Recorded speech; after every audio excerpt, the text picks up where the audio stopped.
There are no words which can describe the difference in your own world between having to tap with a cane or having a guide dog to lead you confidently through life as a treasured and trusted companion. As one guide dog recipient explained, she cried the first time she was able to walk independently through a department store, something that was out of her reach before.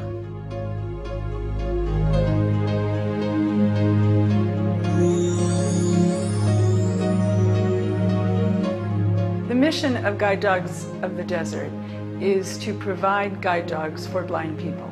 And we do that by breeding them, by training them, and by then giving them free of charge to blind people who need and who want this other kind of independence, this miracle of independence that a dog will provide for them.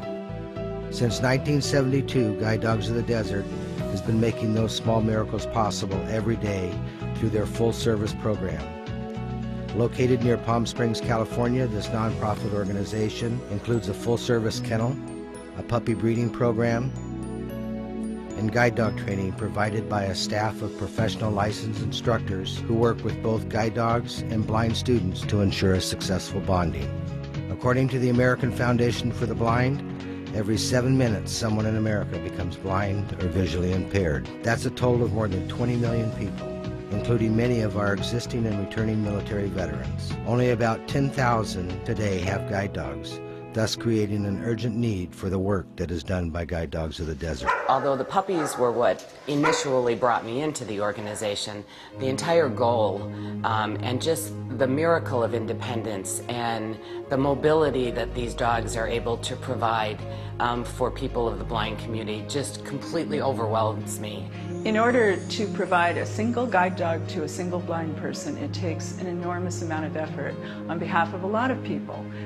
We have our volunteers who raise the puppies. We have highly trained staff who breed the dogs. Volunteers are vital to Guide Dogs of the Desert.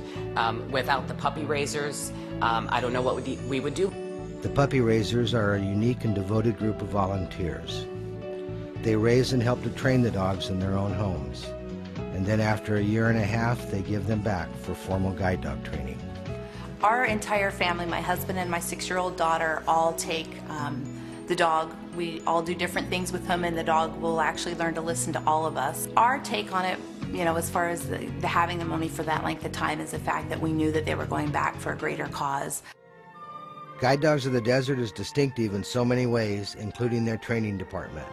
Their training department can custom tailor a program that best fits the unique lifestyles and job requirements of their students.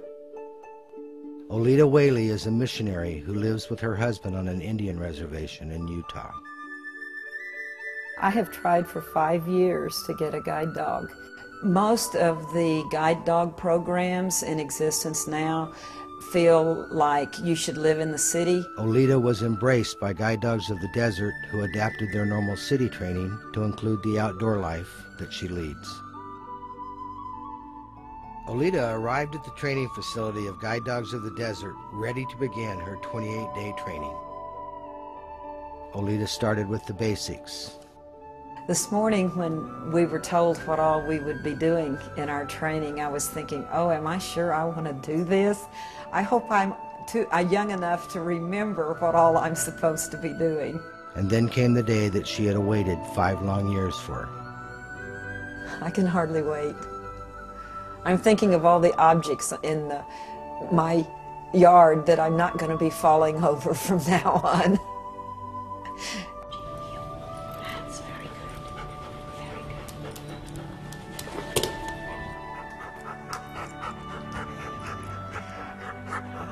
Hi, Jake.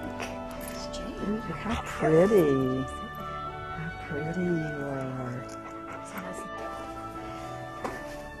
Quite an emotional time, isn't it? All right. So pretty.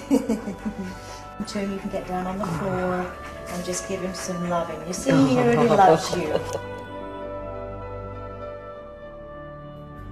Olita and Jake began the process of bonding as a team. From city streets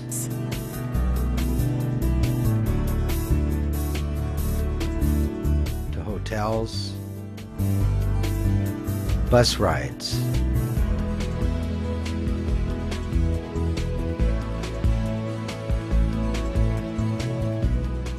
and then restaurants. Oleta and Jake learned from and about each other every single day. For Oleta, the most difficult part of the 28 days was being away from her husband and her extended family. The final stage of training took Oleta and Jake into the desert to learn how to deal with the types of paths and roads that they would find at home in Utah. Along the way, Jake met a new group of friends, just like the ones that he would soon meet once he returned home to Utah. Finally, after 28 days of hard work, it was time for graduation. Just before graduation, a touching moment for Oleta and Jake. A chance for Oleta to meet the woman who had raised Jake, and for Jake to enjoy an affectionate reunion. Oleta, I have Vicky Shepherd here, who was Jake's puppy raiser. Vicky, this is Oleta Whaley.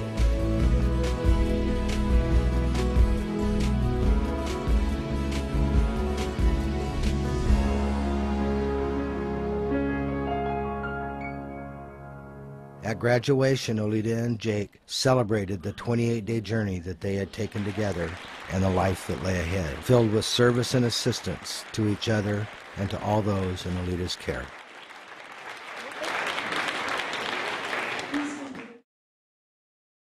Unless you've experienced it, it's hard to explain, to be able to see what a difference we as an organization, our donors, the puppy raisers, all working together have been able to accomplish.